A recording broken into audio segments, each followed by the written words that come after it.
Assalamualaikum warahmatullahi wabarakatuh. Hai teman-teman, perkenalkan nama saya Pika Wulandari NPM 5021043 dari kelas 4B PGSD, mata kuliah Telaah Kurikulum dengan dosen pengampu Bapak Tio Gusti Satria Magister Pendidikan.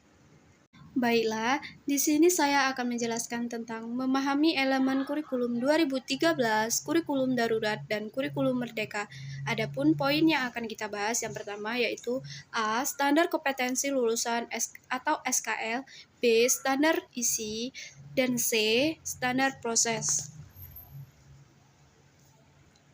Perubahan kurikulum tidak dapat dihindari di Indonesia.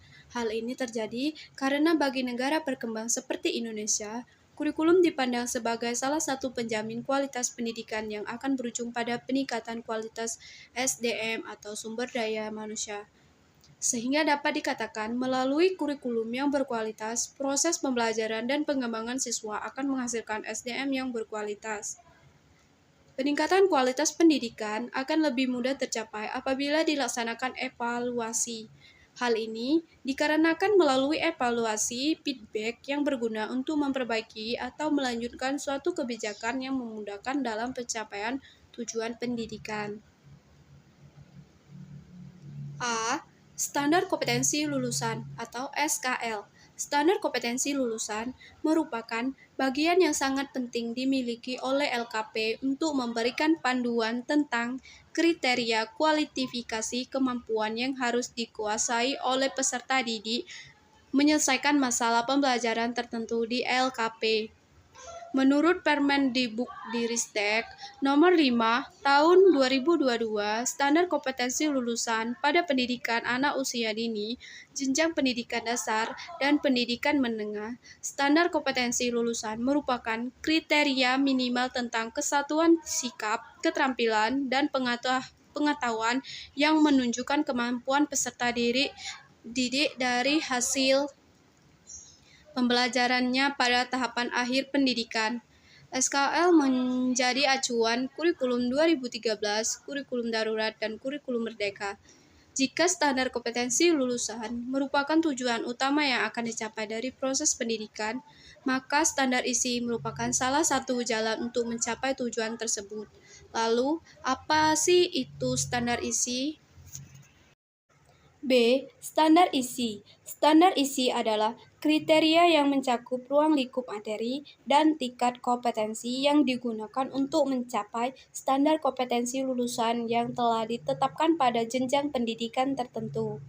Artinya, setiap materi yang akan diterima peserta didik beserta tingkat kompetensinya sudah dirumuskan ke dalam standar isi setiap mata pelajaran. Materi dan tingkat kompetensi itulah yang nantinya akan berpengaruh pada sikap, pengetahuan, dan keterampilan para peserta didik. Ruang lingkup materi merupakan bahan kajian dalam muatan pembelajaran yang dirumuskan berdasarkan 1. Muatan wajib sesuai dengan ketentuan peraturan perundang-undangan. 2. Konsep keilmuan. Dan 3. Jalur, jenjang, dan jenis pendidikan. Dan yang C, standar proses. Standar proses adalah standar nasional pendidikan yang berkaitan dengan pelaksanaan pembelajaran pada satuan pendidikan untuk mencapai standar kompetensi lulusan. Proses pembelajaran pada satuan pendidikan diselenggarakan secara interaktif, inspiratif, menyenangkan, menantang, memotivasi peserta didik untuk berpartisipasi aktif, kreativitas, kemandirian, bakat, minat, serta psikologis peserta didik.